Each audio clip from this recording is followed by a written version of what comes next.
Iran ರಕ್ತ ಬೀಜಾಸುರನ ರೀತಿ ಎದ್ದು ಬರ್ತಾನೆ ಇದೆ. ಇರಾನ್ ತೈಲ ಶಕ್ತಿ ಕೇಂದ್ರವನ್ನು ಅಮೆರಿಕ ಈಗ ಟಾರ್ಗೆಟ್ ಮಾಡಿದೆ. ಇರಾನ್ ತೈಲ ಸಂಗ್ರಹಗಾರ ಖರ್ಗ್ ದ್ವೀಪದ ಮೇಲೆ ಅಮೆರಿಕ ಬಾಂಬ್ ದಾಳಿಯನ್ನು ನಡೆಸಿದೆ. 25,000 ಕೋಟಿ ಮೌಲ್ಯದ ಕಚ್ಚಾ ತೈಲ ಬೆಂಕಿಗಾಹುತಿಯಾಗಿದೆ.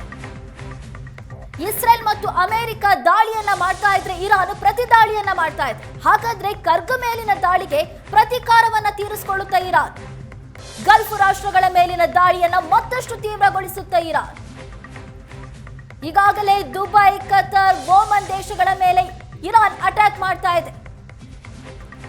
ಇದು ಮತ್ತಷ್ಟು ಜಾಸ್ತಿ ಆಗುತ್ತಾ ಮುಂದಿನ ದಿನಗಳಲ್ಲಿ? ಹಾಗಾದ್ರೆ ಅಮೆರಿಕ ಇಸ್ರೇಲ್ ವಿರುದ್ಧ ಎಷ್ಟು ದಿನ ಹೋರಾಡುತ್ತೆ ಇರಾನ್? ಈ ಪ್ರಶ್ನೆ ಈಗ ಉದ್ಭವಿಸ್ತಾ ಇದೆ. ಯಾಕಂದ್ರೆ ಕೆಲವೇ ದಿನಗಳಲ್ಲಿ ಈ ಯುದ್ಧ ಮುಗಿಯುತ್ತೆ ಅಂತ ಅಮೆರಿಕ ಹೇಳಿತ್ತು. ಆದ್ರೆ ಇರಾನ್ ಮಾತ್ರ ತನ್ನ ಪ್ರತಿ ದಾಳಿಯನ್ನ ಮುಂದುವರಿಸ್ತಾನೆ ಇದೆ. ಅಮೆರಿಕ ನೌಕಾನೆಲೆಯನ್ನೇ ಟಾರ್ಗೆಟ್ ಮಾಡಿ ಇರಾನ್ ಅಟ್ಯಾಕ್ ಮಾಡ್ತಾ ಇದೆ. ಮತ್ತೊಂದು ಕಡೆ ಇಸ್ರೇಲ್ನ ಜನವಸತಿ ಪ್ರದೇಶವನ್ನ ಟಾರ್ಗೆಟ್ ಮಾಡಿ ಇರಾನ್ ಅಟ್ಯಾಕ್ ಮಾಡ್ತಾ ಇದೆ. ಅದರ ಬೆನ್ನಲ್ಲೇ ಇರಾನ್ನ 25,000 ಕೋಟಿ ಮೊತ್ತದ ಕಚ್ಚಾ ತೈಲ ಇದ್ದಂತ ಖರ್ಗ್ ಪ್ರದೇಶದ ಮೇಲೆ ಅಮೆರಿಕ ಬಾಂಬ್ ದಾಳಿಯನ್ನು ನಡೆಸಿದೆ. ಹಾಗಾದ್ರೆ ಈ ದಾಳಿಗೆ ಪ್ರತೀಕಾರವನ್ನ ತೀರಿಸಿಕೊಳ್ಳುತ್ತಾ ಇರಾನ್ ಮಧ್ಯಪ್ರಾಚ್ಯದ ಯುದ್ಧ ಸಂಘರ್ಷಕ್ಕೆ ತಾರ್ಕಿಕ ಅಂತ್ಯ ಯಾವಾಗ ಸಿಗುತ್ತೆ? ಇಸ್ರೇಲ್ ಅಮೆರಿಕ ಜಂಟಿಯಾಗಿ ಇರಾನ್ ಮೇಲೆ ಅಟ್ಯಾಕ್ ಮಾಡಿತ್ತು. ಆ ಸಂದರ್ಭದಲ್ಲಿ ಇರಾನ್ನ ಸರ್ವೋಚ್ಚ ನಾಯಕ ಆಯತುಲ್ಲಾ ಖಮೇನಿ ಮೃತಪಟ್ಟಿತು. ನಾಯಕನೇ ಮೃತಪಟ್ಟ ಮೇಲೆ ಇರಾನ್ ಯಾವ ರೀತಿ ಹೋರಾಡುತ್ತೆ ಅಂತ ಅಮೆರಿಕ ಲೆಕ್ಕಾಚಾರ ಹಾಕಿತ್ತು. ಆದ್ರೆ ಅಮೆರಿಕದ ಲೆಕ್ಕಾಚಾರಗಳೆಲ್ಲ ಕೂಡ ಈಗ ತಲೆ ಕೆಳಗಾಗಿದೆ. ಇರಾನ್ ಸರ್ವ ದಿಕ್ಕಿನಲ್ಲೂ ಕೂಡ ಇಸ್ರೇಲ್ ಹಾಗೂ ಅಮೆರಿಕಾಗೆ ಕೌಂಟರ್ ಕೊಡ್ತಾನೆ ಬಂದಿದೆ.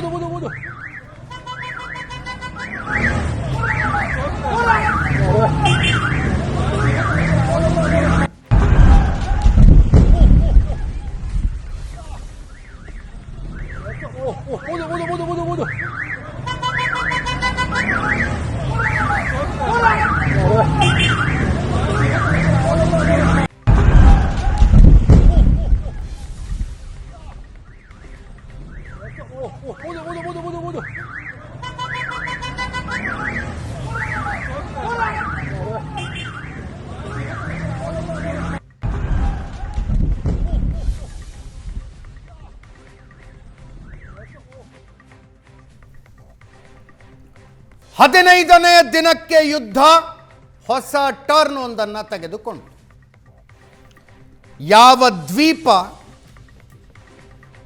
ದಾಳಿಗೊಳಗಾಗಬಾರದು ಅಂತ ಇರಾನ್ ಬಯಸ್ತಾ ಇತ್ತು, ಯಾವ ದ್ವೀಪದ ಮೇಲೆ ದಾಳಿ ಮಾಡಬಾರದು ಅಂತ ಅಮೆರಿಕ ಮತ್ತು ಇಸ್ರೇಲ್ಗಳು ಅಂದುಕೊಂಡಿದ್ದವು, ಆ ಖರ್ಗ್ ದ್ವೀಪ ಇವತ್ತು ಅಮೆರಿಕದ ಟಾರ್ಗೆಟ್ ಆಗಿತ್ತು. ಅದನ್ನು ಸ್ವತಃ ಡೊನಾಲ್ಡ್ ಟ್ರಂಪ್ ಖಚಿತಪಡಿಸ್ತಾ ಇದ್ದಾರೆ.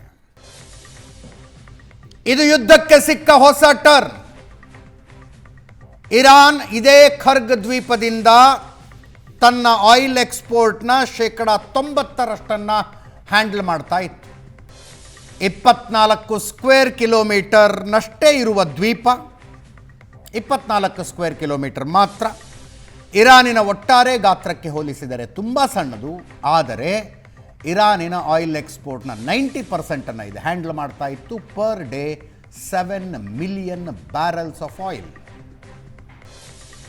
ಇದು ಸಂಪೂರ್ಣವಾಗಿ ಧ್ವಂಸ ಆಗಿಲ್ಲ. ಯುದ್ಧ ಮುಂದುವರಿಸಿದ್ರೆ ಪೂರ್ತಿ ಧ್ವಂಸ ಮಾಡ್ತೀವಿ ಅಂತ ಟ್ರಂಪ್ ಹೇಳ್ತಾ ಇದ್ದಾರೆ. ಇದು ಯುದ್ಧದ ದಿಕ್ಕನ್ನು ಯಾವ ಕಡೆ ತಗೊಂಡು ಹೋಗುತ್ತೆ ಅನ್ನೋ ಕುತೂಹಲ ಈಗ. ಈ ವಿಷಯದ ಬಗ್ಗೆ ಚರ್ಚೆ ಮಾಡೋದಕ್ಕೆ ನಿವೃತ್ತ ನೌಕಾಪಡೆ ಅಧಿಕಾರಿ ರಾಮರಾವ್ ಅವರು ನಮ್ಮ ಜೊತೆಗಿದ್ದಾರೆ. ಕಾರ್ಯಕ್ರಮಕ್ಕೆ ಸ್ವಾಗತ ರಾಮರಾವ್ ಸರ್. ಸುನೀಲ್, ನಿವೃತ್ತ ಲೆಫ್ಟಿನೆಂಟ್ ಕರ್ನಲ್ ನಮ್ಮ ಜೊತೆಗಿದ್ದಾರೆ. ಕಾರ್ಯಕ್ರಮಕ್ಕೆ ತಮ್ಮ ಕೂಡ ಸ್ವಾಗತ. ವಿಂಗ್ ಕಮಾಂಡರ್ ಸುದರ್ಶನ್ ನಮ್ಮನ್ನು ನೇರ ಸಂಪರ್ಕದಲ್ಲಿ ಜಾಯ್ನ್ ಆಗಿದ್ದಾರೆ. ಸುದರ್ಶನ್ ಸರ್, ನಮಸ್ತೆ. ನಮಸ್ತೆ ರಾಮರಾವ್ ಸರ್, ಡೊನಾಲ್ಡ್ ಟ್ರಂಪ್ ಮತ್ತು ಅವರ ಸೇನೆಯ ಹಿರಿಯ ಅಧಿಕಾರಿಗಳ ಮಾತು ನನಗೆ ಬಹಳ ಒಡ್ಯಾಸಿಟಿ ಅನ್ನಿಸ್ತು. ಇರಾನಿನ ನೌಕಾಪಡೆ ಈಗ ಎಲ್ಲಿದೆ ಅಂದರೆ ಸಮುದ್ರದ ಆಳದಲ್ಲಿದೆ ಅಂತಾರೆ ಅವರು. ಈಸ್ ಇಟ್ ಕಾಮನ್ ಈ ರೀತಿಯ ಭಾಷೆ? ಎರಡು ದೇಶಗಳ ಇರಾನಿನ ನೌಕಾಪಡೆ, Iran navy, where is Iran navy ಅಂದರೆ it is deep inside the sea ಅಂತ. ಭಯಂಕರ ಒಡಾಸಿಟಿ ಅಲ್ವಾ ಅದು? ಹಿಂದೂ ಮಹಾಸಾಗರದ ತನಕ ಅಮೇರಿಕದ ಸಬ್ಮರೀನ್ ಬರುತ್ತೆ, ಅಲ್ಲಿ ಇರಾನಿನ ನೌಕೆಯೊಂದನ್ನು ಹೊಡೆದು ಹಾಕ್ತಾರೆ. ಎರಡನೇ ವಿಶ್ವಯುದ್ಧದ ನಂತರ ಮೊದಲ ಘಟನೆ.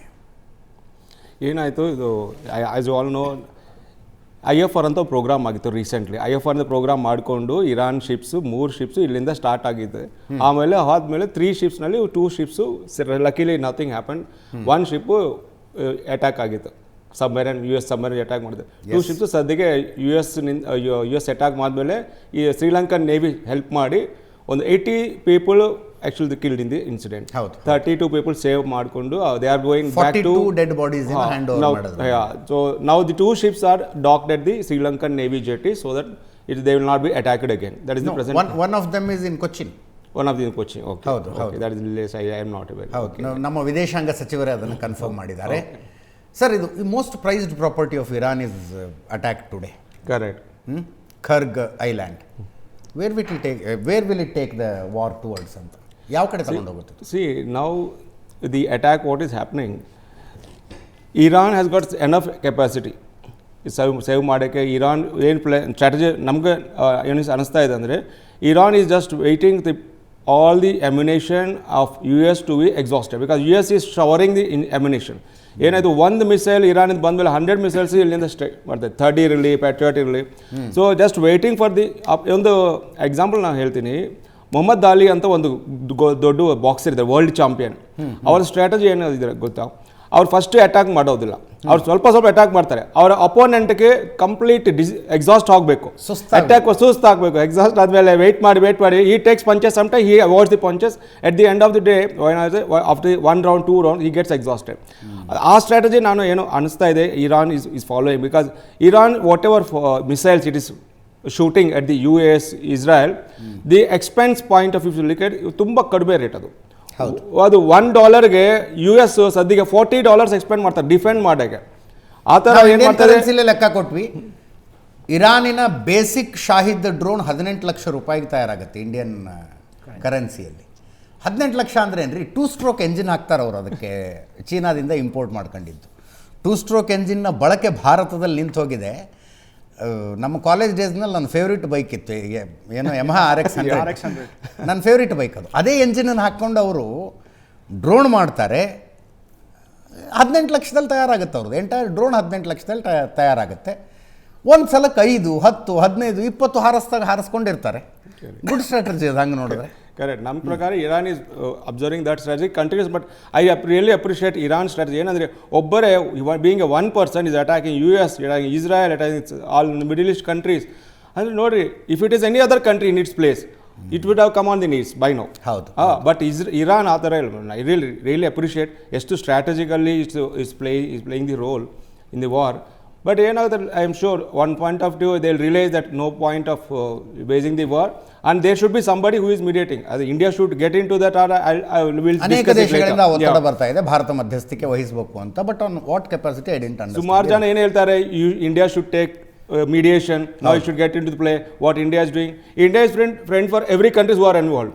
So now we should not look at the India like what India is doing in this situation. You should look at the UN, what UN is, because Modi is here now today. But what about the previous time? Modi was not there. But what UN was taking the role to get into all these things. UN has to take initiative. ಅದೊಂದು ಡಿಫಂಕ್ಟ್ agency ಆಗಿದೆ sir.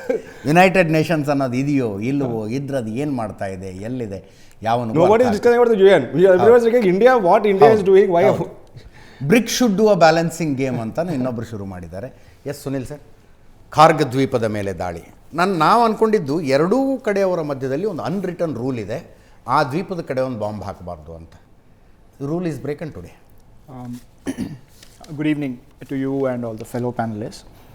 ಒಂದ್ಸಲ hostilities ಅಂತ ಶುರು ಆಯಿತು ಅಂತ ಹೇಳಿದ್ರೆ, basically the first casualty is truth, second casualty is a pact, whether said or unsaid.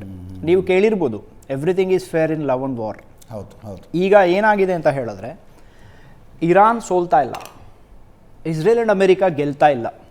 That is the thing. ಈಗ ಇಲ್ಲಿ ಏನಾಗಿದೆ, what tactic that Israel and America adopting, ಅವ್ರಿಗೀಗ they are under desperation right ನಾವು. ಎಂಥ ಕೆಟ್ಟ ಡೆಸ್ಪರೇಷನಲ್ಲಿದ್ದಾರೆ ಅಂದರೆ, ಅವ್ರು ಅಂದ್ಕೊಂಡಿದ್ರು ಲೈಕ್ ವಾಟ್ ದೇ ಡಿಡ್ ಅಂದರೆ, ಇರಾಕಲ್ಲಿ ಅವರು 2002-2003 ಡ್ಯೂರಿಂಗ್ ಆಪರೇಷನ್ ಡೆಸರ್ಟ್ ಸ್ಟಾರ್ಮಲ್ಲಿ ಅವ್ರು ಏನು ಮಾಡಿದರು, ಅದೇ ರೀತಿ ಇಲ್ಲೂ ಅವ್ರಿಗೆ ಕೇಕ್ ವಾಕ್ ಆಗಿಬಿಡುತ್ತೆ ಅಂತ ಅವ್ರು ಅಂದ್ಕೊಂಡಿದ್ರು.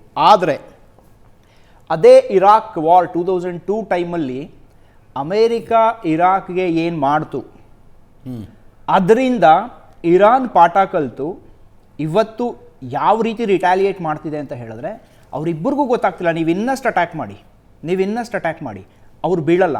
Iran is not going to surrender. There is a reason behind that. ಈ 2003 ಆಪರೇಷನ್ ಡೆಸರ್ಟ್ ಸ್ಟಾರ್ಮ್ ನಡೀತಲ್ಲ, ಆವಾಗ there was a major general Mohammad Ali Jafari ಅಂತ ಹೇಳ್ಬಿಟ್ಟು major general of Iran, IRGC. ಅವ್ರೇನು ಅಬ್ಸರ್ವ್ ಮಾಡಿದ್ರು ಅಂತ ಹೇಳಿದ್ರೆ, ಈ ಒಂದು ಸೆಂಟ್ರಲೈಸ್ಡ್ ಕಮಾಂಡ್ ಸ್ಟ್ರಕ್ಚರ್ ಅಂತ ಏನಿತ್ತು, ಯಾವುದು ಇರಾಕ್ದು, under the supreme leadership of Saddam Hussein, ಬರೀ 38 ಡೇಸಲ್ಲಿ ಅಮೇರಿಕಾ ಒಂದು ಸೆಂಟ್ರಲೈಸ್ಡ್ ಲೀಡರ್ಶಿಪ್ ಕೆಳಗಡೆ ಇದ್ದಂತಹ ಒಂದು ವೆರಿ ಪವರ್ಫುಲ್ ಆರ್ಮಿನ ದೇ ಬ್ರಾಟ್ ದೆಮ್ ಡೌನ್. ಕಾರಣ ಏನು? Centralised leadership. ಸೊ ಈ ಮನುಷ್ಯ ಏನು ಮಾಡ್ದ, ಅಬ್ಸರ್ವ್ ಮಾಡ್ದ ಇದನ್ನು. ಆ್ಯಂಡ್ ಎನಿವೇ ದೇವರ್ ಅಟ್ ಲಾಗರ್ ಹೆಡ್ಸ್ ಅದೇ ಟೈಮಲ್ಲಿ ನಡೀತಾ ಇತ್ತು. ಅವ್ರಿಗೆ ಗೊತ್ತಿತ್ತು ಅಮೇರಿಕಾ ಯಾವತ್ತೂ ಇರಾನ್ಗೆ ಸಹಾಯ ಮಾಡೋಕ್ಕೆ ಬರಲ್ಲ, they will be our opponents always, ಅದು ಅವ್ರಿಗೆ ಗೊತ್ತಿತ್ತು. ಸೊ ಏನು ಮಾಡ್ದ, ಇದನ್ನು ತಲೆಯಲ್ಲಿ ಇಟ್ಕೊಂಡು 2007 he was appointed as the chief of IRGC. ಆವಾಗ he brought out one tactic. ಅದು ಏನು ಅಂತ ಹೇಳಿದ್ರೆ ದ ಮೊಸಾಯಿಕ್ ಟ್ಯಾಕ್ಟಿಕ್ ಅಂತ ಹೇಳ್ಬಿಟ್ಟು ಕರೀತಾರೆ ಅದನ್ನು. ಮೊಸಾಯಿಕ್ ಟ್ಯಾಕ್ಟಿಕ್ ಅಂತಾರೆ. ಏನಂತ ಹೇಳಿದ್ರೆ, entire IRGC, let us say ನಾಳೆ supreme leader, he is a supreme commander, article 110 of Iranian Constitution of 1979 vests the complete power of the armed forces of Iran into the hands of the supreme leader, who is Khamenei, Article 110. ಅಕಸ್ಮಾತ್ ಆ supreme leader ಸತ್ರೆ, like what happen to Saddam Hussein, ಇರಾಕಲ್ಲಿ ಏನು ನಡೀತು ಅದೇ ಇರಾನಲ್ಲಿ ಏನು ನಡೆದ್ರೆ ವಾಟ್ ನೆಕ್ಸ್ಟ್, ನಮಗೇನಾಗುತ್ತೆ? Now that was the question for which he had an answer. ಈ ಮನುಷ್ಯ ಏನು ಮಾಡ್ದ, he implemented that mosaic tactic. ಇದಕ್ಕೆ ಮುಂಚೆ ತುಂಬ ಸ್ಟಡೀಸ್ ನಡೀತು. ಆ ಒಂದು 5 years ಇತ್ತಲ್ಲ, ಇರಾನಿಯನ್ ಮಿಲಿಟರಿ ಸ್ಟ್ರಾಟಜಿ ಒಂದು ಸೆಂಟರ್ ಏನಿದೆ ಅಲ್ಲಿ ತುಂಬ ರಿಸರ್ಚ್ ನಡೀತು ಇದ್ರ ಬಗ್ಗೆ. Not just Iraq, they studied Afghanistan ಅಂತೆ, ದೇ ಸ್ಟಡಿಡ್ ವಿಯೆಟ್ನಾಂ ಅಂತ ಕೂಡ ಹೇಳ್ತಾರೆ. ಎಸ್, ಅಲ್ಲ, ಒಂದು ದೀರ್ಘ ಅಧ್ಯಯನ ಆಗಿದೆ. ಒಂದು ಸ್ಟ್ರಾಟಜಿ ಅಂತ ಹೇಳ್ಬಿಟ್ಟು ಏನು ನಡೆಯುತ್ತಲ್ಲ, ಆ ಸ್ಟ್ರಾಟಜಿ ನಡೀತಿದೆ ಅಂತ ಹೇಳಿದ್ರೆ, if you want to bring down a new doctrine, ತುಂಬ ದೊಡ್ಡ ಇದು ನಡೆಯುತ್ತೆ. ಈ ಮೊಸಾಯಿಕ್ ಟ್ಯಾಕ್ಟಿಕ್ನ ಇಂಪ್ಲಿಮೆಂಟ್ ಮಾಡ್ದ 2007. ಅದರ ಪ್ರಕಾರ ಏನಂದರೆ, ಅಕಸ್ಮಾತ್ ಸುಪ್ರೀಂ ಲೀಡರ್ ಏನಾದರೂ ಸತೋದ ಅಂತ ಹೇಳಿದ್ರೆ 31 ಇಂಡಿಪೆಂಡೆಂಟ್ ಕಮಾಂಡ್ ಸ್ಟ್ರಕ್ಚರ್ಸ್ನ ಕ್ರಿಯೇಟ್ ಮಾಡ್ದ IRGCಲಿ ಈ ಮನುಷ್ಯ. ಆ 31 ಇಂಡಿಪೆಂಡೆಂಟ್ ಇದೇನಿದೆ ಕಮಾಂಡ್ಸ್ ಏನಿದೆ, they will not wait for anybody's order. ಅದೆಲ್ಲಾನು ಆಲ್ರೆಡಿ ಪ್ರೀಡಿಫೈನ್ಡ್ ಅವ್ರ ಹತ್ರ ಇರುತ್ತೆ. ಯಾಕಂದರೆ ಒಬ್ಬ ಸುಪ್ರೀಂ ಲೀಡರ್ ಸತ್ತಾದ್ಮೇಲೆ ಕಮಾಂಡ್ ಅವರಿಗೆ ಹೋಗುತ್ತೋ ಇಲ್ವೋ ಗೊತ್ತಿಲ್ಲ. ಯಾಕಂದ್ರೆ ಆಲ್ರೆಡಿ ಲೀಡರ್ ಸತ್ತಿದ್ದಾನೆ ಅಂದರೆ it is going to be a devastating war. Communication channel ಇರುತ್ತೋ ಇಲ್ವೋ ಗೊತ್ತಿಲ್ಲ. ಬಟ್ ಪ್ರೀಡಿಫೈನ್ಡ್ ಮಾಡಿಬಿಟ್ಟು ಈ ಮನುಷ್ಯ ಏನು ಮಾಡ್ದ ಅಂತ ಹೇಳಿದ್ರೆ ಮೊಸಾಯಿಕ್ ಟ್ಯಾಕ್ಟಿಕ್ನ ಇಂಪ್ಲಿಮೆಂಟ್ ಮಾಡಿಬಿಟ್ಟ. ಖಮೇನಿ ಸತ್ತ ದಿನದಿಂದ ಮೊಸಾಯಿಕ್ ಟ್ಯಾಕ್ಟಿಕ್ ಬಂದಿದೆ. ಈಚ್ ಆ್ಯಂಡ್ ಎವ್ರಿ ಕಮಾಂಡ್, ಈ 31 ಕಮಾಂಡ್ಸ್ ಏನಿದೆ ಇರಾನಲ್ಲಿ IRGCದು, each and every command is equally equipped with thousands of missiles, thousands of drones, thousands of naval drones. This is very very important. ಅವ್ರು ಇನ್ನೂ ಇದನ್ನು ಈಚೆಗೆ ತೆಗೆದಿಲ್ಲ, ಬಟ್ ಒಂದು ಟ್ವೀಟ್ ಬಂದಿದೆ, they have naval drones also. ಈಗ ನೀವು ನೋಡಿರ್ಬೋದು ಯುಕ್ರೇನ್ ಆ್ಯಂಡ್ ರಷ್ಯಾ ವಾರಲ್ಲಿ ಅಂತಹ ಸ್ಟ್ರಾಂಗ್ ರಷ್ಯನ್ ನೇವಿನ ಈ few $1,000 worth Ukrainian naval drones ಏನು ಮಾಡಿದೆ ಅಂತ ಹೇಳಿದ್ರೆ, ಅವರ ಎಂಟೈರ್ ಫ್ಲೀಟ್ನ they had to shift Black Sea fleet ಏನಿತ್ತು ಅವ್ರು ಶಿಫ್ಟ್ ಮಾಡಿ they had to go to some other place. ಅದಾದಮೇಲೂ ನಿಲ್ಲಿಸಲಿಲ್ಲ, ಪೋರ್ಟ್ಸ್ ಹೊಡಿತಾ ಇದ್ದಾರೆ ಇವತ್ತು ಇರಾನ್ ಅವರು. ಅಫ್ಕೋರ್ಸ್ ರಷ್ಯಾನೂ ಅದೇ ರೀತಿ ರಿಟಾಲಿಯೇಟ್ ಮಾಡಿ ಅವರ ಬಿಗ್ಗೆಸ್ಟ್ ಶಿಪ್ನ ಕೆಳಗಡೆ ತತ್ತು. ಈ ರೀತಿ ಎಕ್ವಿಪ್ ಮಾಡ್ದ. ಸೊ ಕಮಾಂಡ್ ಯಾರೇ ಇರಲಿ, ಕಮಾಂಡ್ ಇರಲಿ ಇಲ್ದಿರ ಇರಲಿ, ಬದುಕಿರಲಿ ಸತ್ತಿರಲಿ, ಈ 31 ಯೂನಿಟ್ಸ್ ಇದೆಯಲ್ಲ, ದೇ ಆರ್ ಟೋಟಲಿ ಕೇಪಬಲ್. ಇವ್ರು ಏನೇ ಮಾಡಲಿ, ಇವರು ಯಾವ ಆಯಿಲ್ ಫೀಲ್ಡ್ ಮೇಲಾದರೂ ಅಟ್ಯಾಕ್ ಮಾಡಲಿ, ಇವ್ರ ರಿಟಾಲಿಯೇಷನ್ ಹಾಗೇ ಇರುತ್ತೆ. ಇವತ್ತು Tel Aviv is becoming the Gaza of Israel. ಆ ಲೆವೆಲ್ಗೆ ಇವತ್ತು ಇರಾನಿಯನ್ ಮಿಸೈಲ್ ಅಟ್ಯಾಕ್ಸ್ ಏನಿದೆಯಲ್ಲ ಅದು ರೇಸ್ ಡೌನ್ ಮಾಡಿಬಿಟ್ಟಿದೆ. ಗಾಜಾಲ್ ಏನು ನಡೆದಿತ್ತಲ್ಲ ಇವತ್ತು ಇಸ್ರೇಲಲ್ಲಿ ಅದೇ ರೀತಿ ಆಗಿದೆ. Tel Aviv has become new Gaza in Israel. So the gloves are off. ಅವ್ರು ಈಸಿ ಅಂದ್ಕೊಂಡು ಬಂದಿದ್ರು, ಅವ್ರಿಗೆ ಏನು ಮಾಡಬೇಕು, how to get this exit ಅನ್ನೋದು ಟ್ರಂಪ್ಗೂ ಗೊತ್ತಿಲ್ಲ, ನತನ್ಯಾಹುಗೂ ಗೊತ್ತಿಲ್ಲ. ಟ್ರಂಪ್ ಏನೇ ಸ್ಟೇಟ್ಮೆಂಟ್ ಕೊಡ್ಬೋದು, ಇಟ್ ಕ್ಯಾನ್ ಬಿ ಎನಿಥಿಂಗ್. ಇವತ್ತು ಮುಖ ನೋಡೋಕ್ಕಾಗ್ತಿಲ್ಲ ಟ್ರಂಪ್. ಅಲ್ಲ, ಕ್ಯಾಮ್ರಾದಲ್ಲಿ ನೋಡ್ತಾ ಇದ್ರೆ ಪ್ರತಿದಿನ ಟ್ರಂಪ್ ಮುಖ ನೋಡೋಕ್ಕಾಗ್ತಿಲ್ಲ. ಪ್ರತಿದಿನ ಹೀಗೆ ನಡೆಯುತ್ತೆ ಅಜಿತ್ ಅವರೇ. ಬಿಕಾಸ್ ಯಾಕಂದರೆ ಅವರ ಸ್ಟ್ರಕ್ಚರ್ ಇದೆಯಲ್ಲ, ಖಮೇನಿ ಸತ್ತ ತಕ್ಷಣ ಎಲ್ಲ ಆಗ್ಬಿಡ್ತು ಅಂತ ಹೇಳ್ಬಿಟ್ಟು ಅವ್ರು ಅಂದ್ಕೊಂಡಿದ್ರು. ಬಟ್ ಇದೆಲ್ಲ ಅವ್ರಿಗೆ ಗೊತ್ತಿರಲಿಲ್ಲ, ಈ ರೀತಿ ಅವರು ರಿಆರ್ಗನೈಸ್ ಆಗಿ ಹೀಗೆ ರಿಟ್ಯಾಲಿಯೇಟ್ ಮಾಡ್ತಾರೆ ಅಂತ ಅವ್ರಿಗೆ ಗೊತ್ತಿರಲಿಲ್ಲ. ಈಗ ಈ ಸ್ಟ್ರಕ್ಚರ್ನ ಏನು ಮಾಡ್ತಾರೆ, ಈ ಸ್ಟ್ರಕ್ಚರ್ನ ಏನು ಮಾಡ್ತಾರೆ ಅವರು, ಇದಕ್ಕೆ ಟು ಗೆಟ್ ಅನ್ ಆನ್ಸರ್ ಇಲ್ ಟೇಕ್ ಇಯರ್ಸ್. ಆ ವರ್ಷಾನುಗಟ್ಲೆ ಯುದ್ಧ ಮಾಡುವಂತಹ ಶಕ್ತಿ ಯು ಎಸ್ಗೆ ಮತ್ತು ಇಸ್ರೇಲ್ಗೆ ಇದೆಯಾ? ರೀಸನ್, ಬಿಲಿಯನ್ಸ್ ಆಫ್ ಡಾಲರ್ಸ್ ನೀವು ಪ್ರತಿದಿನ ಬೇರೆ ಬೇರೆ ಬೇರೆ ಬೇರೆ ಕಡೆ ನೀವು ಖರ್ಚು ಮಾಡ್ತಾ ಇದ್ರೆ ನಿಮ್ಮ ರಿಸರ್ವ್ಸು ಒಂದಿನ ಮುಗಿಯುತ್ತೆ. ಹೌದು. ಯಾಕಂದ್ರೆ America is very thinly stretched right now. ಅವರಲ್ಲಿ ಯುಕ್ರೇನ್ಗೂ ಸಪೋರ್ಟ್ ಮಾಡಬೇಕು. It's a face saving measure ಅಲ್ವಾ ಅವರಿಗೆ. ಇಲ್ಲ ಅಂತ ಹೇಳಿದ್ರೆ Russia will occupy them tomorrow morning. ಇಲ್ಲಿ ಇಸ್ರೇಲ್ ಅಮೆರಿಕಾನ ಎಳ್ಕೊಂಡಿದೆ ಈ ವಾರ್ ಒಳಗಡೆ. So what are they going to do? Now there are no rules. ನೀನೇನು ಬೇಕಾದ್ರೂ ಹೊಡಿ, ನಾನೇನು ಬೇಕಾದ್ರೂ ಹೊಡಿತೀನಿ. ಬಟ್ ಯಾರನ್ನ ಅಂಡರ್ ಎಸ್ಟಿಮೇಟ್ ಮಾಡಿಬಿಟ್ಟು ನೀವು ಬಂದಿದ್ರಲ್ಲ, ಅವರು ನೀವು ಅಂದ್ಕೊಂಡಷ್ಟು ದುರ್ಬಲವಾಗಿಲ್ಲ ಅನ್ನೋದು ಈಗ ಗೊತ್ತಾಗ್ತಾ ಇದೆ. They are not going to surrender the way they imagined, America imagined. Now this is the scenario. ಅಂದರೆ ಈಕ್ವಲ್ ಸ್ಟೇಚರ್ನಲ್ಲಿ ಒಂದು ಕಡೆ ಮಾತುಕತೆ ಕೂತ್ಕೊಳ್ಳಬಹುದೇ ಹೊರತು ಸರೆಂಡರ್ ಆಗ್ತೀವಿ ಅಂತ. ನೆಕ್ಸ್ಟ್ ಏನಿದೆ ಈಗ, some good sense must prevail. ಈಗ ಎಲ್ಲರೂ ಏನು ಮಾತಾಡ್ತಿದ್ದಾರೆ, ಎಲ್ಲ ಕಡೆ ಇದೇ ಮಾತೇ ನಡೀತಿರೋದು. ಅಮೆರಿಕಾ ಮತ್ತು ಇಸ್ರೇಲ್ ಇವ್ರ ಮೇಲೆ ಅಟ್ಯಾಕ್ ಮಾಡ್ತಿದೆ ಅಂತ ಹೇಳಿದ್ರೆ ಯಾರು ಇರಾನ್ ಸಪೋರ್ಟಿಗೆ ಬರುತ್ತೆ, ಯಾರು ಅಮೆರಿಕಾ ಸಪೋರ್ಟಿಗೆ ಹೋಗ್ತಾರೆ. ಈಗ ಡಿಸ್ಕಷನ್ಸ್ ಎಲ್ಲ ಅದೇ ನಡೀತಿದೆ. ಬಟ್ ಐಡಿಯಲಿ ಇಷ್ಟೊಂದೆಲ್ಲ ಆದಮೇಲೆ, ಯಾಕಂತ ಹೇಳಿದ್ರೆ ಯಾಕೆ ಮಾತುಕತೆಗೆ ಹೋಗಬೇಕು ಅನ್ನೋದಕ್ಕೆ ಹೇಳ್ತಿದ್ದೀನಿ. In fact we should take the initiative. ಯಾಕಂತ ಹೇಳಿದ್ರೆ any fire in Middle East will burn down the kitchen of Indian homes. ಅದು ನಡೀತಿದೆ ಆಲ್ರೆಡಿ. ಸಿಲಿಂಡರ್ಗೆ ಏನೇನು ಹಾಹಾಕಾರ ನಡೀತಿದೆ ಅದನ್ನು ನಾವು ಹೇಳೋ ನೆಸೆಸಿಟಿ ಇಲ್ಲ, ಅದು ಆಲ್ರೆಡಿ ನಡೀತಾ ಇದೆ. ಸೊ ಈಗ ನಡೀತಿರೋದ್ರಿಂದ some good sense must prevail. This must end. ಯಾಕಂತ ಹೇಳಿದ್ರೆ ಮಧ್ಯಪ್ರಾಚ್ಯ ಶಾಂತವಾಗಿರುವುದು ಯಾವ ದೇಶಕ್ಕೆ ಎಷ್ಟು ಬೇಕೋ ಗೊತ್ತಿಲ್ಲ, ಭಾರತಕ್ಕೆ ಬಹಳ ಮುಖ್ಯ ಬೇಕು. ನಾವು ದಿಸ್ ಈಸ್ ದ ಟೈಮ್. ನೀವು ಅಲಿಪ್ತ ನೀತಿ ಮಾಡಿ, because we can discuss about that. ನೀವು ಅಲಿಪ್ತವಾಗೇ ಇರಿ, ಆದರೆ ನಿಮ್ಮ ಅಲಿಪ್ತ ನೀತಿ ಅನ್ನೋದೇನಿದೆ ಅದು ಶಾಂತಿ ಕಡೆಗಿರಬೇಕು. ನೀವು ಯಾರೋ ಇಬ್ಬರು ಹೊಡೆದಾಡ್ತಿದ್ರೆ ನಾವು ನೋಡ್ಕೊಂಡಿರ್ತೀವಿ ಅನ್ನೋ ರೀತಿಯಲ್ಲಿ ಇರಬಾರ್ದು. ಅಲಿಪ್ತ ನೀತಿ ಓಕೆ, ನೀವು ಇನ್ವಾಲ್ವ್ ಆಗಬೇಡಿ, but try to bring some peace. ಒಂದು ಒಳ್ಳೆ ಸೆನ್ಸ್ ಎಲ್ಲೋ ಒಂದು ಕಡೆ ಪ್ರಿವೇಲ್ ಆಗಬೇಕಲ್ಲ. They must propose this. ಯಾಕಂತ ಹೇಳಿದ್ರೆ 34% ಆಫ್ ನಮ್ಮ ಒಂದು ಡಿಫೆನ್ಸ್ ಇದೇನಿದೆ, ಇಂಪೋರ್ಟ್ಸ್ ಏನಿದೆ, that is from Israel. We have that relationship, very close relationship with them. 20% of our oil dependency is from Iran. We have that working relationship. Chabahar portally we have invested $100 million. Yes. We have that relationship with them just to surpass Pakistan. ಚಾಬಹಾರ್ಗೆ ನಾವು ಅಷ್ಟೊಂದು invest ಮಾಡಿದ್ದೀವಿ. So ಈಗ ಅದೆಲ್ಲ ನೀರಲ್ಲಿ ಹೋಮ ಮಾಡ್ದಂಗೆ ಆಗಬಾರ್ದು ಅಂತ ಹೇಳಿದ್ರೆ ನಮ್ಗೆ ಈ ಕಡೆ ಇಸ್ರೇಲ್ ಕೂಡ ಉಳಿಬೇಕು, ಈ ಕಡೆ ಇರಾನ್ ಕೂಡ ಉಳಿಬೇಕು. ಇದು this is not a war where somebody must die. ಇಬ್ಬರು ಬದುಕಬೇಕು, ಬದುಕೋದಕ್ಕೋಸ್ಕರ ಸಮ್ ಸೆನ್ಸ್ ಮಸ್ಟ್ ಪ್ರಿವೇಲ್. ಇದೇ ರೀತಿ ಹೋಗ್ತಿದೆ ಅಂದರೆ ಇವಾಗ 90% ಆಫ್ ಇರಾನಿಯನ್ ಆಯಿಲ್ ರಿಸರ್ವ್ ಏನಿದೆಯಲ್ಲ, or rather oil supply is dependent on this island. ಹೌದು, ಇದೇ ಐಲ್ಯಾಂಡ್ ಇಂದ 90% of Iranian oil and 7 million barrels per day, 26 million barrels stock ಮಾಡಿದ್ರು. ಈಗ ಅದೇ ಬರೋದು ನಿಲ್ತು ಅಂತ ಇಟ್ಕೊಳ್ಳಿ. Let us say if they hit them more, ನಮ್ಮ ಪರಿಸ್ಥಿತಿ ಏನಾಗುತ್ತೆ? ಆ್ಯಂಡ್ ಬೇರೆ ಎಲ್ಲ ದೇಶಗಳು ಯಾರ್ಯಾರು ಇರಾನಿಂದ ತಗೋತಾ ಇದ್ದಾರೆ, of course we have working relationship with them. If Israel ಅಷ್ಟು ಕ್ಲೋಸ್ ಡೀಪ್ ರಿಲೇಷನ್ಶಿಪ್ ಇಲ್ಲ ಅಂದರೂ ವಿ ಹ್ಯಾವ್ ವರ್ಕಿಂಗ್ ರಿಲೇಷನ್ಶಿಪ್. ಈಗ ನಾವು ಯಾವುದಾದ್ರೂ ಒಂದು ಆಪರೇಷನ್ ಕಂಡಕ್ಟ್ ಮಾಡಿ ಇಂಡಿಯನ್ಸ್ನ ಅಲ್ಲಿಂದ 9,000 ಇಂಡಿಯನ್ಸ್ ಇವತ್ತು ಅಲ್ಲಿ ಇರಾನಲ್ಲಿ ಇದ್ದಾರೆ, ಟೆಹರಾನಲ್ಲಿ ಇದ್ದಾರೆ ಅಂತ ಹೇಳ್ತಾ ಇದ್ದಾರೆ. ಅವ್ರನ್ನ ಎವ್ಯಾಕ್ಯೂಟ್ ಮಾಡಬೇಕು ಅಂದರೆ ಆ ಒಂದು ಫ್ಯೂ ಅವರ್ಸ್ ಆಫ್ ಒಂದು ಇದೇನು ಬೇಕು ನಮಗೆ, ಒಂದು ವಿಂಡೋ, ಅದು ಇಬ್ಬರು ಕೊಡ್ತಾರೆ ನಮಗೆ. ಅಷ್ಟು ಲೆವರೇಜ್ ನಮಗಿದೆ. Use all of it. It is not just about we living, we can definitely try. ನಾವು ಇದನ್ನು ಸಾಲ್ವ್ ಮಾಡೋ ಚಾನ್ಸಸ್ ಇದೆ. ಸೊ ನಾವು this is the time to prove that as we are for peace. ನಮ್ಮ ಅಲಿಪ್ತ ನೀತಿ ನಾವು ಆವತ್ತಿಂದ ಏನೇನು ಮಾಡ್ಕೊಂಡು ಬಂದಿದ್ದೀವಲ್ಲ, ಈಗ we must show to the world that as we can do it. Yes, ನೀವು BRICS can be a balancing act, but ಆ ಬ್ಯಾಲೆನ್ಸಿಂಗ್ ಆ್ಯಕ್ಟ್ ಮತ್ತೆ ವಾರ್ ಕಡೆಗೆ ಹೋಗೋದು ಬೇಡ.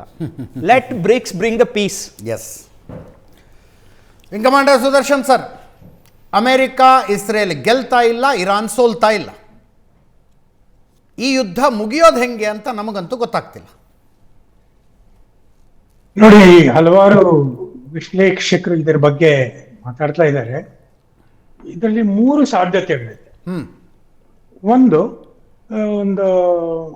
6 ವಾರ 2 ತಿಂಗಳು ಆ ಥರ ಮಾತಾಡ್ತಾರೆ.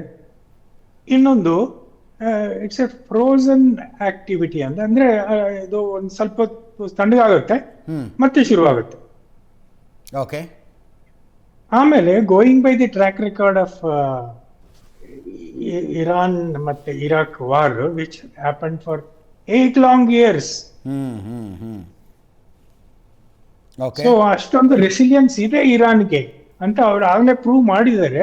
ಬಟ್ ಈಗ ಏನಾಗಿದೆ ಅಂದ್ರೆ ಒಂದಿಷ್ಟು ಈ ನಿನ್ನೆಯಿಂದ ಈ ಕಾರ್ಗ್ ಐಲ್ಯಾಂಡ್ ದಾಳಿ ಮಾಡಿದ ಮೇಲೆ ನನಗೆ ಒಂದಿಷ್ಟು ಆಶ್ಚರ್ಯ ಆಗಿದೆ. ಇಷ್ಟು ಮಹತ್ವದ ಒಂದು ದ್ವೀಪ, 90% ಆಯಿಲ್ ವ್ಯವಹಾರ ಇಲ್ಲಿಂದ ನಡೆಯುತ್ತೆ ಅಂದಾಗ ಇದಕ್ಕೆ ರಕ್ಷಣೆ ಇರ್ಲಿಲ್ವಾ? ಇದಕ್ಕೆ ಸರ್ಫೇಸ್ ಟು ಏರ್ ಮಿಸೈಲ್ ರಕ್ಷಣೆ ಇರ್ಲಿಲ್ವಾ? ರೆಡಾರ್ಗಳ ಕವರೇಜ್ ಇರ್ಲಿಲ್ವಾ ಅಂತ ಒಂದು ಆಶ್ಚರ್ಯನೂ ಆಗುತ್ತೆ.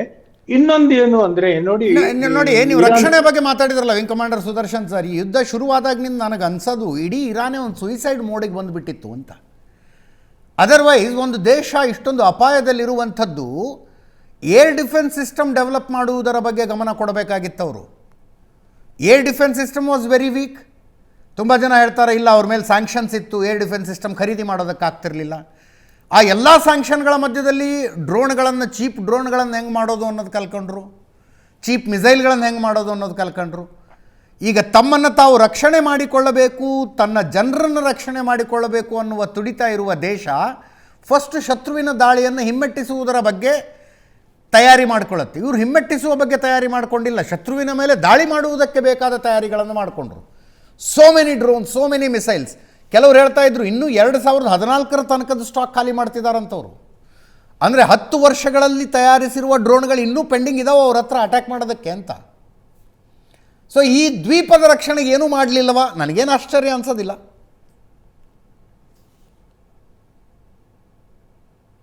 ಹೌದು, ಅದೇನು ಅವರು ವಾಯು ರಕ್ಷಣಾ ವ್ಯವಸ್ಥೆ ಮಾಡ್ಕೊಂಡಿದ್ರು, ಇದಾಗಲೇ ಅದು ಮುಗ್ದೋಯ್ತು ಅದ್ರ ಕತೆ, ಇನ್ನೇನು ಇಲ್ಲ, ದೇ ಆರ್ ಎಕ್ಸ್ಪೋಸ್ಡ್. ಹೌದು. ಆಮೇಲೆ ನಿನ್ನೆಯಿಂದ ಇನ್ನೊಂದು ಅವರು ಸಂದೇಶ ಕಳಿಸ್ತಾ ಇದ್ದಾರೆ. ಈಗೇನು ಹೊರ್ಮುಜ್ ಜಲಸಂಧಿಯಲ್ಲಿ ಸಿಗಾಕೊಂಡಿರೋ ಟ್ಯಾಂಕರ್ಗಳು ಅವರು ಹೊರಗೆ ಬರಬೇಕಾದ್ರೆ they have to pay in Chinese currency. Yuan ನಲ್ಲಿ ಕೊಡಬೇಕು ಅಂತ. So they are sending a message that petro dollar should end. ಯುಗ ಮುಗೀತು, ಈಗ ಪೆಟ್ರೋ ಯುವಾನ್ ಯುಗ ಪ್ರಾರಂಭ. ಸೊ ಇದು ಮೆಸೇಜಿಂಗ್ ಆಗಿರ್ಬೋದು, ಬಟ್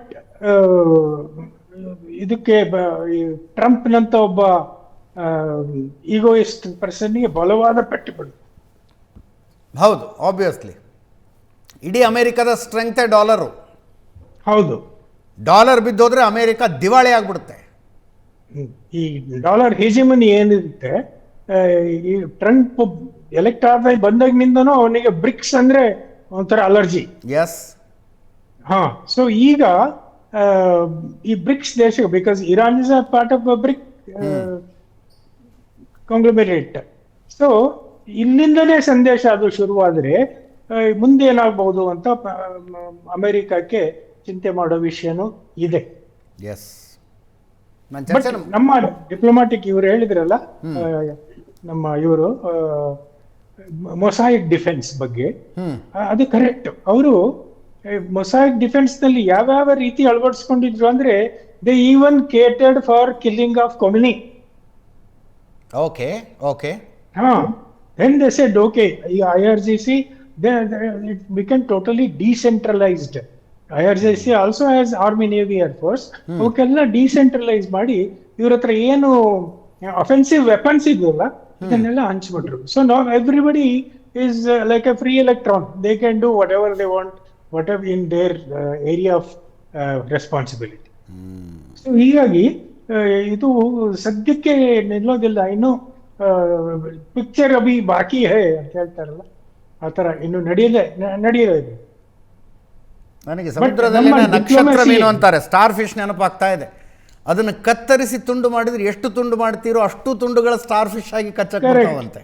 ಕರೆಕ್ಟ್, ಇಂಡಿಪೆಂಡೆಂಟ್ ಆಗಿ ಕೆಲಸ ಮಾಡ್ತೇವೆ ಆತರ. ಎಸ್. ಆಮೇಲೆ ನಮ್ಮ ಡಿಪ್ಲೊಮಸಿ ಏನು ಕಡಿಮೆ ಆಗಿಲ್ಲ. ಈಗ ನೋಡಿ, ಇವತ್ತು ಎರಡು LPG ನೋಡೋಣ ಸರ್, ನಮ್ಮ ಡಿಪ್ಲೊಮಸಿ ಬಗ್ಗೆ ಮಾತಾಡೋಣ. ನಾನು 2-3 ದಿನಗಳ ಹಿಂದೆ ನ್ಯೂಸ್ ಅವರ್ನಲ್ಲಿ ಇದಕ್ಕೇನೋ ಒಂದು ಹಡಗು ಬಂತಲ್ಲ, LPG ತುಂಬ್ಕೊಂಡು ಮುಂಬೈಗೇನು ಹಡಗು ಬಂತಲ್ಲ, ನಾನೊಂದು ಸ್ವಲ್ಪ ಓವರ್ ಎಂತೂಸಿಯಾಸ್ಟಿಕ್ ಆಗಿ ನೋಡೋಕ್ಕೆ 2 ಕಣ್ಣು ಸಾಲ್ತಿಲ್ಲ ರೀ, ಹಡಗು ಬಂದುಬಿಡ್ತು ಅಂತಂದೆ. ತುಂಬ ಜನ ಆಡ್ಕೊತಾ ಇದ್ದಾರೆ ಅದನ್ನು, ಇಷ್ಟೇನದ್ರಲ್ಲಿ ಥ್ರಿಲ್ ಆಗುವಂಥದ್ದು ಏನಿದೆ ಅಂತ. ಐ ಗಾಟ್ ಥ್ರಿಲ್ ರೀ. ಅಷ್ಟೆಲ್ಲ ಹಾರ್ಮುಜ್ ಜಲಸಂಧಿಯನ್ನು ಬಂದ್ ಮಾಡಿದ ಸಂದರ್ಭದಲ್ಲಿ ಭಾರತಕ್ಕೆ ಒಂದು ಹಡಗು ಏನೋ ಡಾರ್ಕ್ ಮೋಡಿಗೆ ಹಾಕ್ಕೊಂಡು ಬಂದ್ರಂತೆ, ಸರ್ವಿಲೆನ್ಸ್ ಆಫ್ ಮಾಡ್ಕೊಂಡು ಬಂದ್ರಂತೆ. I felt it thrilling. ಸಣ್ಣ ಬ್ರೇಕ್. ಯುದ್ಧ ಶುರುವಾಗಿ ಇವತ್ತಿಗೆ ಸರಿಯಾಗಿ 2 ವಾರ. ಫೆಬ್ರವರಿ 28ಕ್ಕೆ ಅಮೆರಿಕ, ಇಸ್ರೇಲ್ಗಳು ಇರಾನಿನ ಮೇಲೆ ದಾಳಿಯನ್ನು ಆರಂಭಿಸಿದವು. ಯುದ್ಧ ಶುರುವಾಗಿ 2 ವಾರಗಳ ನಂತರ ಈ ಯುದ್ಧಕ್ಕೊಂದು ದೊಡ್ಡ ಟರ್ನ್ ಸಿಕ್ತು. ಖಾರ್ಗ್ ದ್ವೀಪದ ಮೇಲೆ ಅಮೆರಿಕ ದಾಳಿ ಮಾಡುವುದರೊಂದಿಗೆ. ಇದು ಹೀಗೆ ಮುಂದುವರೆದರೆ ಇರುವ LPG ಸಮಸ್ಯೆ ಮತ್ತಷ್ಟು ದೊಡ್ಡದಾಗತ್ತೆ.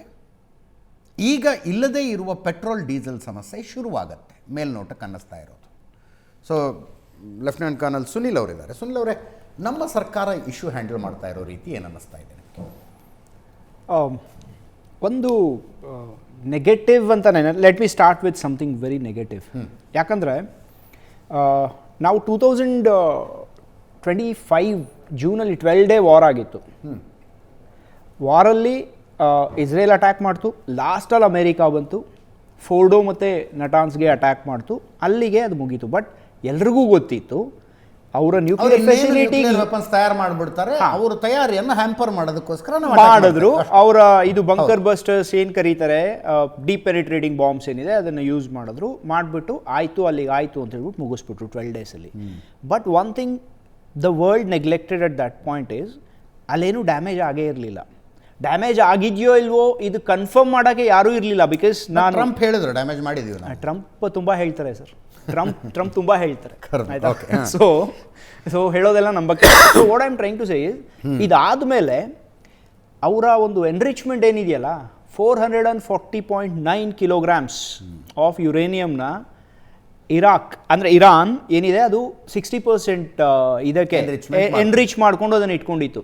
No country in the world ಇವತ್ತಿನ ಹಿಸ್ಟ್ರಿ ಎನರ್ಜಿ ಪರ್ಪಸ್ಗೋಸ್ಕರ ಅಷ್ಟು ಹೈ ಕ್ವಾಂಟಿಟಿ ಆಫ್ ಯುರೇನಿಯಂನ 60% ಎನ್ರಿಚ್ ಮಾಡಿ ಇಟ್ಕೊಂಡಿರಲಿಲ್ಲ. ಮೇಲ್ನೋಟಕ್ಕೆ ಹಂಗೆ ಅನ್ಸುತ್ತೆ, 4.25 ಕ್ವಿಂಟಲ್ ಅಲ್ಲ, ಅಷ್ಟು ಕಡಿಮೆನಾ ಅಂತ ಅನ್ಸುತ್ತೆ. ಆದರೆ 10-12 kgಯಲ್ಲಿ ಒಂದು ನಗರವನ್ನು ಧ್ವಂಸ ಮಾಡುವ ಅಟಾಮಿಕ್ ಬಾಂಬ್ ಮಾಡಬಹುದು. ಒಂದು ದೇಶನ ಧ್ವಂಸ, ದೊಡ್ಡ ದೇಶನ ನೀವು 440 kgಯಲ್ಲಿ ನೀವು ಧ್ವಂಸ ಮಾಡ್ಬೋದು. And they were very close to enriching it to 90%. ಅದಾಯಿತು ಅಂದರೆ Iran will become a nuclear armed country.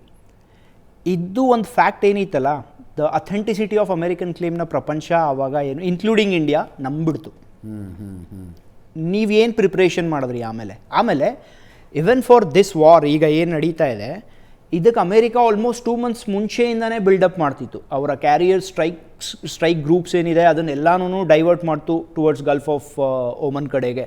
They are there. ಅವರ aircraft carriers USS Abraham Lincoln ತುಂಬ ಫ್ಲೋಟಿಲಾಸ್ ಬಂದಿದೆ ಅಲ್ಲಿಗೆ. ಇದೆಲ್ಲ ನೋಡ್ತಿದ್ರು. ಈ ಇಂಡಿಕೇಶನ್ಸ್ನ ನಾವು ಅಬ್ಸರ್ವ್ ಮಾಡಿದಿರಾ, ಲೆಟಸೇ ಅಕಸ್ಮಾತ್ ವಾರ್ ಬ್ರೇಕ್ಔಟ್ ಆಗಿ ಒಂದು 2 months ಆಯಿತು ಅಂತ ಹೇಳಿದ್ರೆ ನಮ್ಮ ಪರಿಸ್ಥಿತಿ ಏನಾಗುತ್ತೆ? V did not ಫೋರ್ಸಿ this. ನಾವು ಹೇಳ್ತಿದ್ದೀವಿ 2 months ನಮಗೆ ಪೆಟ್ರೋಲಿಯಂ ರಿಸರ್ವ್ ಇದೆ ಅಂತ ಹೇಳ್ಬಿಟ್ಟು ನಾವು ಹೇಳ್ತಾ ಇದ್ದೀವಿ. Great taken. But what about LPG?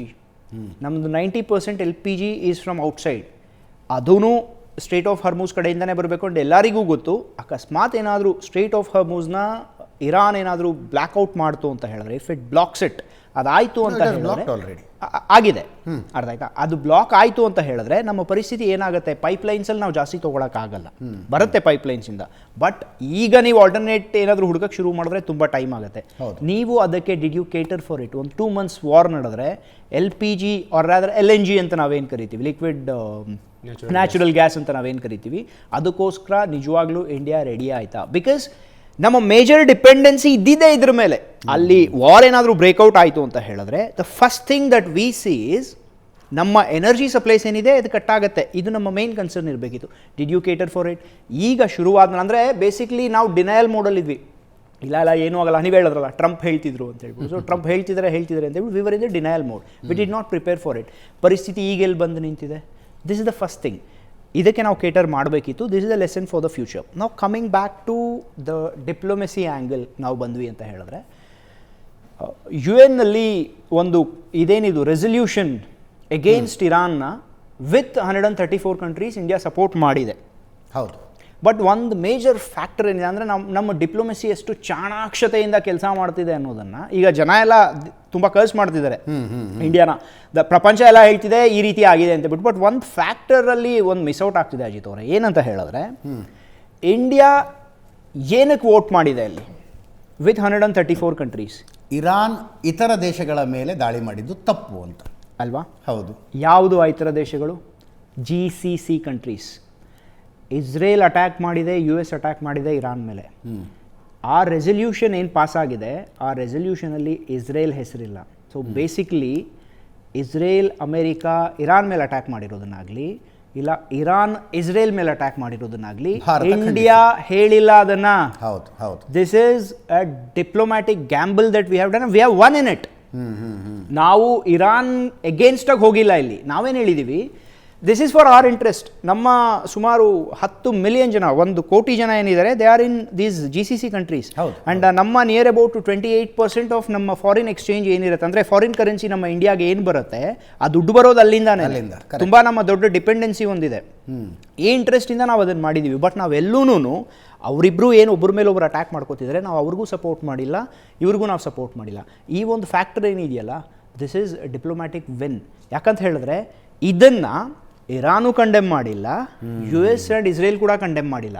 ಕಂಡೆಮ್ನೇಷನ್ statements ಅಂತೂ ಇವತ್ತಿನವರೆಗೂ ಇದು ಬಂದಿಲ್ಲ. Isn't that A diplomatic win? Secondly, ನಮ್ಮ ಒಂದು ಇದೇನಿದೆ ಆಯಿಲ್ ಟ್ಯಾಂಕರ್ಸ್ ಏನಿದೆ, 2 ಟ್ಯಾಂಕರ್ ಇಂಡಿಯಾಗೆ ಬಂತು ಅಂತ ಹೇಳಿದ್ರು. ಈಗ ಅಲ್ಲಿ ಏನಾಗಿದೆ ಅಂತ ಹೇಳಿದ್ರೆ, ಮೈನ್ ಅಂತ ಹೇಳ್ಬಿಟ್ಟು ನಾವೇನು ಕರಿತೀವಲ್ಲ, entire strait of Hormuz is rigged with Ramarao sir ಕೇಳಬೇಕು. 3000 sea mines ಅಂದ್ರೆ ಏನಂದ್ರೆ, these are actually ಡಿಸ್ಕ್ರಿಮಿನೇಟ್ ಆಗಿ ಯಾರು ಬಂದು ಹೊಡಿತಾವ?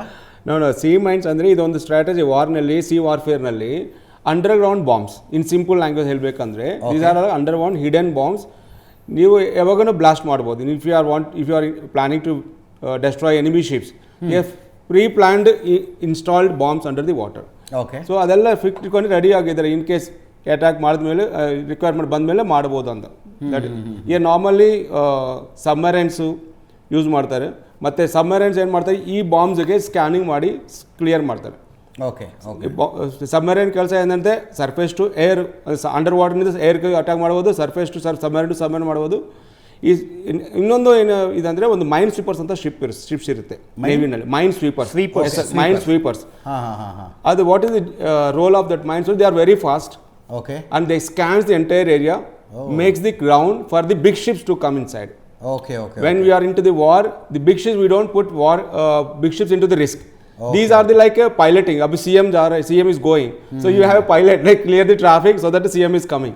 Similarly, when big ship like Vikrant, Viran, when ships are coming, what these ships are, they normally clear the area, make the ground clear. Okay, now you can come and attack. So mines are the strategy of every country. Everybody does it, but Hormuzನಲ್ಲಿ this is very very critical.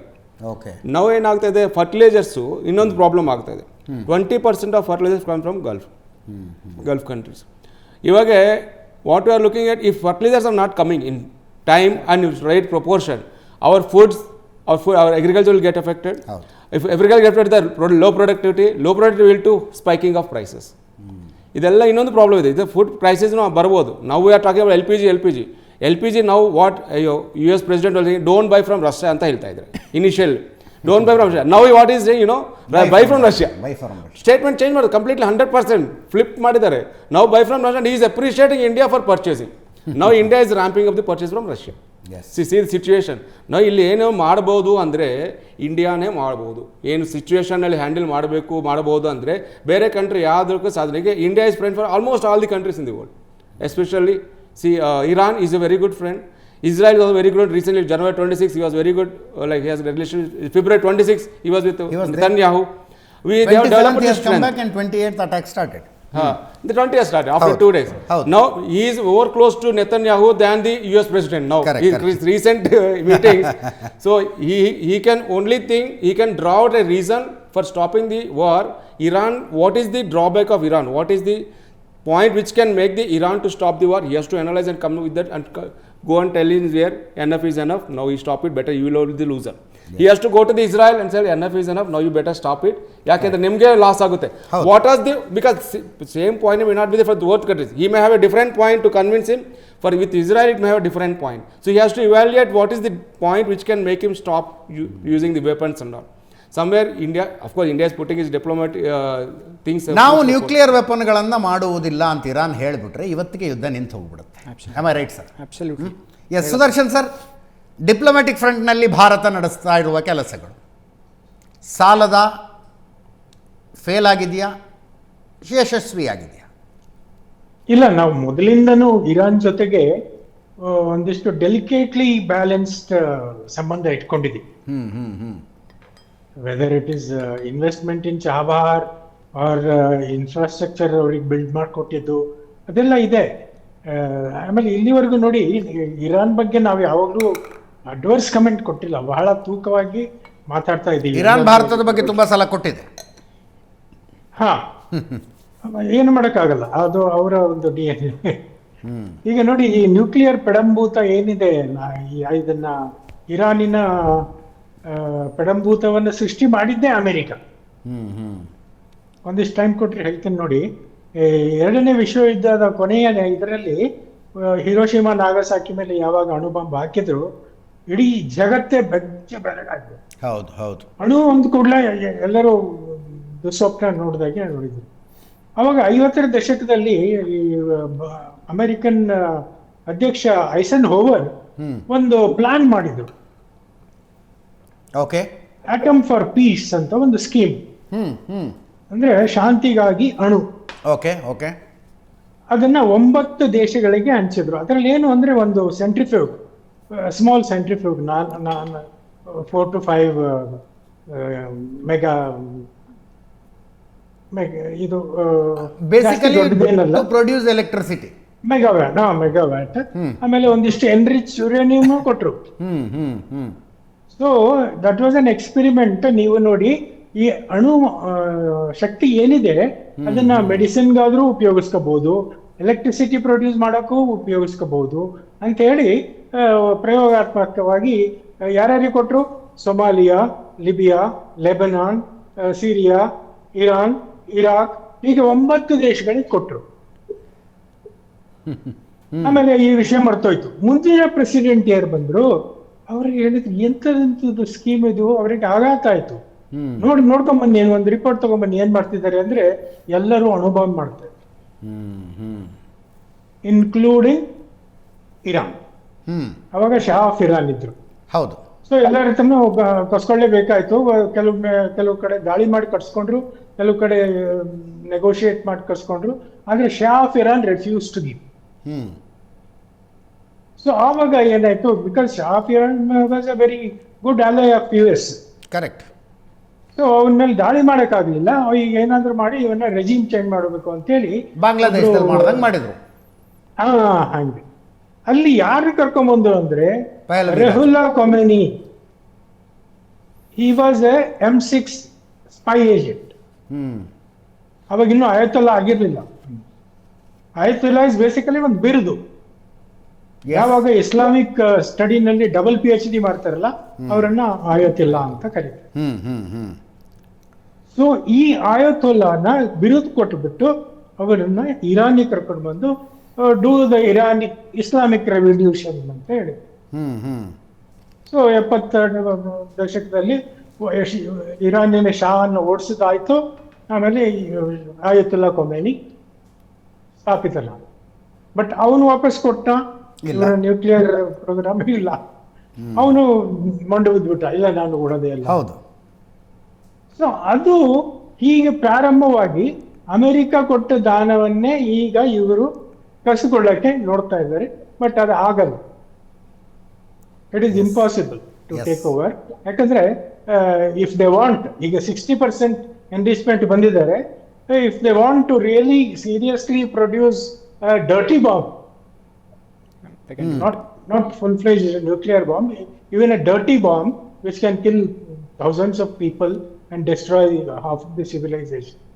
So it will take just few weeks yes. ಆಮೇಲೆ ಇದನ್ನ ಇವರು man take over ಮಾಡ್ಬೇಕಂದ್ರೆ ಆಕಾಶದ ಯುದ್ಧದಿಂದ ಈ regime change ಅವೆಲ್ಲ ಆಗಲ್ಲ. It has to be boots on ground. Correct. ನನ್ನ ಅದೇ ಪ್ರಶ್ನೆ ಕೇಳೋದಿತ್ತು ನನಗೆ. ವಾಯು ದಾಳಿಯ ಮೂಲಕ ಒಬ್ಬರ ಕೈಗೆ ಅಧಿಕಾರವನ್ನು ಕಿತ್ತು ಇನ್ನೊಬ್ಬರ ಕೈಗೆ ಅಧಿಕಾರ ಕೊಡ್ತೀನಿ ಅನ್ನುವಂಥದ್ದು ಪ್ರಪಂಚದ ಇತಿಹಾಸದಲ್ಲಿ ಒಂದೂ ನಡೆದಿಲ್ಲ ಇನ್ನೂ ತನಕ. ಇವರು ರೆಜಿಮ್ ಚೇಂಜ್ ಬಗ್ಗೆ ಮಾತಾಡ್ತಿದ್ದಾರೆ. ರೆಜಿಮ್ ಚೇಂಜ್ ಮಾಡುವುದೇ ಆಗಿದ್ದರೆ ಅಮೇರಿಕ ಮತ್ತು ಇಸ್ರೇಲ್ನ ಸೇನೆಗಳು ಫಿಸಿಕಲಿ ಇರಾನನ್ನು ಎಂಟರ್ ಆಗಬೇಕು. ಅದಾದರೆ ಡಿವಾಸ್ಟೇಟಿಂಗ್ ಆಗುತ್ತೆ ಅಮೇರಿಕಕ್ಕೆ. ಪೊಲಿಟಿಕಲಿ ಅದನ್ನು ಹ್ಯಾಂಡಲ್ ಮಾಡೋದು ಟ್ರಂಪ್ಗೆ ಸಾಧ್ಯ ಇಲ್ಲ. Sunil sir, boots on the ground ಮಾಡಿದ್ರೆ ರೆಜಿಮ್ ಚೇಂಜ್ ಸಾಧ್ಯವಾ? Firstly boots on the ground ಅಂತ ಯಾರಾದರೂ ಇಮ್ಯಾಜಿನ್ ಕೂಡ ಮಾಡಿಕೊಂಡ್ರೆ ಇರಾನಲ್ಲಿ ಇಟ್ ವಿಲ್ ಬಿ ಸೂಸೈಡಲ್. ಅದು already it has been established fact. I tell you the reasons. ಅಫ್ಘಾನಿಸ್ತಾನದಿಂದ ಹೋದ ಬಾಡಿ ಬ್ಯಾಗ್ಗಳನ್ನೇ ಇನ್ನೂ ತನಕ ಅರಗಿಸಿಕೊಳ್ಳೋದಕ್ಕೆ ಅಮೇರಿಕಕ್ಕೆ ಸಾಧ್ಯ ಆಗಿಲ್ಲ. ಯಾಕಂತ ಹೇಳಿದ್ರೆ ಲೆಸನ್ಸ್ ಪ್ರಾಬಬ್ಲಿ ಏನಾದರೂ ಒಂಚೂರು ಕಲ್ತಿದ್ದಾರೆ ಅಂದರೆ ಯಾರೂ ಗ್ರೌಂಡ್ ಇನ್ವೇಷನ್ಗೆ ಪ್ರಯತ್ನ ಪಡಬಾರ್ದು. ಯಾಕಂದರೆ ಬರೋರು ಸೋಲ್ಜರ್ಸ್, ಅವರು ಯಾರಿಗೋ ಮಕ್ಕಳು. ಕೆಲವು ಮಹತ್ವಾಕಾಂಕ್ಷೆಗಳಿಗೋಸ್ಕರ ಇನ್ನೊಬ್ಬರನ್ನ ಹಾಗೆ ಬಲಿ ಕೊಡಬಾರ್ದು. ಸೈನಿಕರಿದ್ದಾರೆ, of course we know the value of our lives we are expendable. Soldiers, ನಮ್ಮ ಲೈಫ್ ಎಕ್ಸ್ಪೆಂಡಬಲ್, ನಮಗೆ ಗೊತ್ತಿದೆ ಅದು. ಬಟ್ ಹ್ಯಾವಿಂಗ್ ಸೆಡ್ ದಟ್, ಅವ್ರನ್ನ ಸೂಸೈಡಲ್ ಮಿಷನ್ಸ್ಗೋಸ್ಕರ ಜಾಸ್ತಿ ಕಳ್ಸೋಕ್ಕೆ ಹೋಗಬಾರ್ದು. ಆ್ಯಂಡ್ ಐ ಟೆಲ್ ಯು ಯಾಕೆ ಅದು ಇಂಪಾಸಿಬಲ್ ಆಗುತ್ತೆ ಅಂತ ಹೇಳ್ಬಿಟ್ಟು. ಇರಾನ್ ಒಂದು ಡಿಫೆನ್ಸ್ ಏನಿದೆಯಲ್ಲ, ನ್ಯಾಚುರಲಿ ಗಿಫ್ಟೆಡ್. ಅದು ಮೌಂಟೇನ್ ರೀಜನ್ಸ್, 3000-4000 ಮೀಟರ್ಸ್ ಅದರದ್ದು ಆಲ್ಟಿಟ್ಯೂಡ್ ಇರುತ್ತೆ, ಫಾಲೋಡ್ ಬೈ ಡೆಸರ್ಟ್ಸ್. ಈ ಝಾಗ್ರೋಸ್ ಮೌಂಟೇನ್ ಅಂತ ಹೇಳ್ಬಿಟ್ಟು ಒಂದಿದೆ. It's near about 1600 kilometre wall ಅವರ ಒಂದು ವೆಸ್ಟರ್ನ್ ಬಾರ್ಡರಲ್ಲಿ. ಒಂದು ಇನ್ವೇಡಿಂಗ್ ಫೋರ್ಸ್ ಏನಿದೆಯಲ್ಲ, ಅದು 3000 ಮೀಟರ್ ಹತ್ತಬೇಕು. I am not saying 3000 feet, 3000 ಅಡಿ ಅಲ್ಲ, 3000 ಮೀಟರ್ 3 ಕಿಲೋಮೀಟರ್ ಹತ್ತಬೇಕು.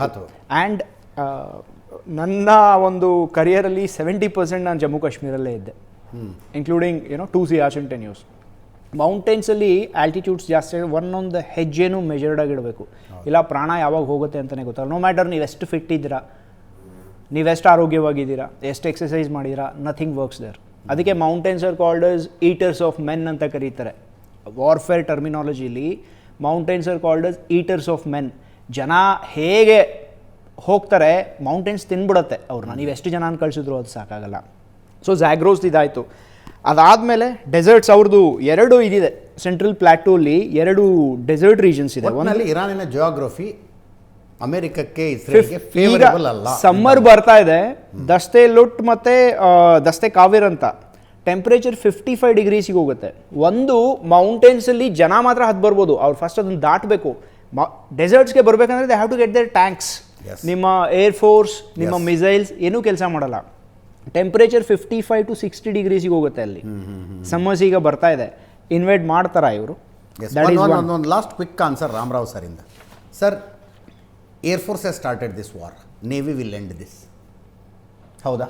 ಹಾಂ, ಏನಂದರೆ ಇವಾಗ ನಾವು ನೋಡಿದ ಮೇಲೆ ಹಿಸ್ಟ್ರಿನಲ್ಲಿ navy is the last option. Because navy effect generally attack effect ತುಂಬ ಜಾಸ್ತಿ ಇರುತ್ತೆ. ಯಾಕೆ ಏರ್ಫೋರ್ಸೇ ಸ್ಟಾರ್ಟ್ ಆಗುತ್ತೆ, ಯಾಕೆ easy to start the war, because flying ಮಾಡಿ ಅಲ್ಲಿ ಅಟ್ಯಾಕ್ ಮಾಡ್ಬೋದು. Then army, huge population, huge staff, they attack. But ಯಾವಾಗ ನೋಡಿ 1971 war, 1971 even when navy attack completely change, game changer you can say. Navy ಕಟ್ಟ ಕಡೆಯದಾಗ ಬರುತ್ತೆ, ಆಟ ಮುಗಿಸುತ್ತದು. ಹಾಂ, ಎಸ್. ಯಾಕಂದರೆ ನೇವಿ ನೋಡೋಕ್ಕೆ ತುಂಬ ಚಿಕ್ಕ ಫೋರ್ಸು. ಆರ್ಮಿ ನೇವಿ ಇರ್ಸ್ಕೊಂಡ್ರೆ ಸ್ಮಾಲೆಸ್ಟ್ ಫೋರ್ಸ್ ಏನಂದರೆ 65,000 ಪೀಪಲ್ ನೇವಿ. ಬಟ್ ಏನಂದರೆ ಇಂಪ್ಯಾಕ್ಟ್ ಏನಿದ್ರೆ, imagine one ship is coming with 100 missiles and start attacking. ಅದ್ರ ಏರಿಯಾ ಸ್ಪ್ಯಾನ್ ಆಫ್ ಎಫೆಕ್ಟ್ ಅದಂತ ತುಂಬ ಜಾಸ್ತಿ ಇರುತ್ತೆ. ಅಂದರೆ if you are army, what happens, you can carry 3 missiles, 4 missiles, 5 missiles, small size missiles. But in navy huge missiles, 4 missiles in one ship. Suppose missile boats ಅಂತ ಇರುತ್ತೆ ನೇವಿನಲ್ಲಿ. They carry huge missiles far and attack highest available area, largest available area. ಅದಕ್ಕೆ game change ಆಗುತ್ತೆ. Navy entry ಆದಮೇಲೆ game change ಆಗುತ್ತೆ. But ಯಾವಾಗ ನೇವಿಗೆ ಒಂದು ಸಪ್ರೇಟ್ ಆಗಿರುತ್ತೆ ಸ್ಟ್ಯಾಂಡ್ ವೇಳೆ Dhoni game finisher, Dhoni at the last. Generally ಎಲ್ಲಿಗೆ ಹೋಗಿ ನಿಲ್ಲುತ್ತೆ. ಚರ್ಚೆ ಮಾಡುವ ವಿಷಯಗಳು ಇನ್ನೂ ಅನೇಕ ಉಳಿದು 8:30 ನ್ಯೂಸ್ 6 ಚರ್ಚೆ ಮಾಡೋಣ. Sudarshan sir, thank you so much. ಇಬ್ಬರಿಗೂ ಧನ್ಯವಾದ. ಇದರೊಂದಿಗೆ ಇವತ್ತಿನ ಲೆಫ್ಟ್ ರೈಟ್ ಆ್ಯಂಡ್ ಸೆಂಟರ್ ಮುಗಿಸ್ತಾ ಇದ್ದೀನಿ. ನೇರ ದಿಟ್ಟ ನಿರಂತರ ಸುದ್ದಿಗಾಗಿ ನೋಡ್ತಾ ಇರಿ ಏಷ್ಯಾನೆಟ್ ಸುವರ್ಣ ನ್ಯೂಸ್.